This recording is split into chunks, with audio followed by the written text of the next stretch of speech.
Just doing a quick PDR, performance data recording of the exhaust sounds. A lot of people complain that the ZL1 is too quiet, which, right at a cold startup or right at a takeoff, you get a little bit of exhaust, but as you can probably hear, just cruising along like this, you're not getting any, you can barely hear it. To me, the motor seems a little bit tight, like something's holding it up. So there's just a quick free thing you can do. There's a fuse that holds the valves. The exhaust has valves in it that hold it shut part of the time, hold it open part of the time. GM wants to make it the way they want to make it. They make it sound like they're giving you a choice, but even in track mode, it closes the valves a lot of the time. So I pulled the fuse, and it just seems to be a little freer revving, because it's, like I said, it's really tight feeling when you're going through the gears. This is a manual, I'm sure you noticed.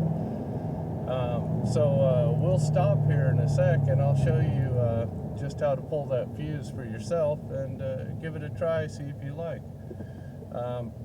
I do have some inquiries into like Hennessy Performance and a couple of other places about the exhaust. See what they think, because in general, just putting mufflers on a car just makes it louder. It doesn't really give it, sorry, picking up a radar detector thing.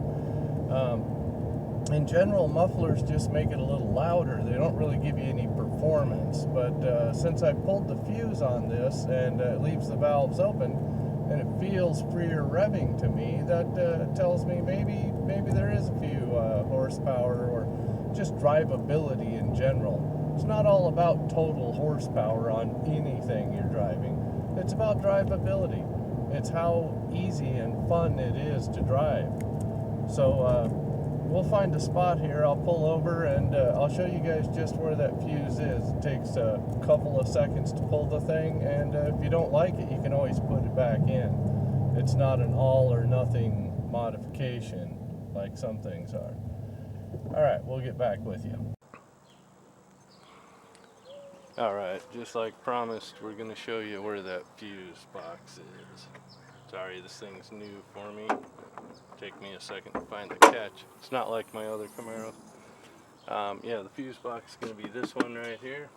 Just got a couple of quick releases. Comes right up. And then let's zoom in here. Okay. Yeah, I got a car coming by, of course, like always. So you'll be standing on the passenger side of the car and orient yourself with the tank here. And so you'll go straight down and you'll see right here that one that's missing. It's a blue one in between the red there. And yeah, just pull that out. They've got a handy little tool for you right there.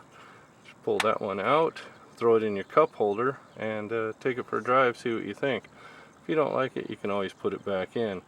I suggest take a quick picture with your cell phone, and then you'll always know where it's at. You won't have to worry about a reference point or, oh gee, which one did it go in.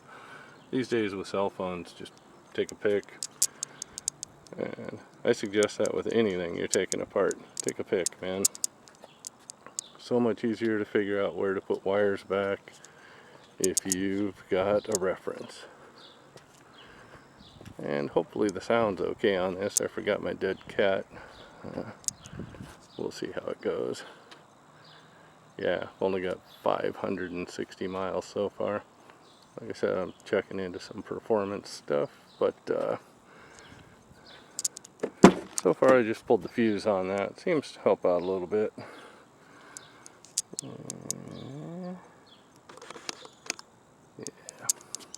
Yeah, it's a lot of fun. Guys, we're going to do a cold start. I pulled that fuse out, and we're going to see it makes, a little bit of cool exhaust. Right when it starts up, it kind of gasses it. Vroom. And then when you're taking off from a stop, you can hear it. But other than that, you know, as you heard in the previous part, it's like dead quiet, man. Here we go with the start. And it always reverts to touring mode. Every time you start it up again, it's in touring. You have to put it in sport or track, whichever you want. And it turns off auto rev match for the downshift. Alright, so take off. You can hear it a little bit, but not much. You can hear more of the supercharger whine than anything.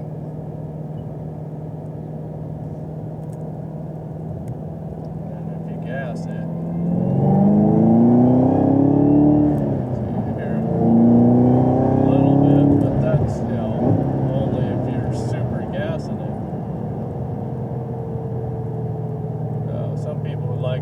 sound. Me myself, I just like a little freer revving, better drivability. You know, it's nice to hear the sound, but yeah, I don't need it to be head banging loud all the time. I guess I'm getting old or something. I like the speed, I like the drivability, but yeah, a little bit of sound's cool, but yeah, I'm not gonna die without it. Alright, thanks for watching, guys.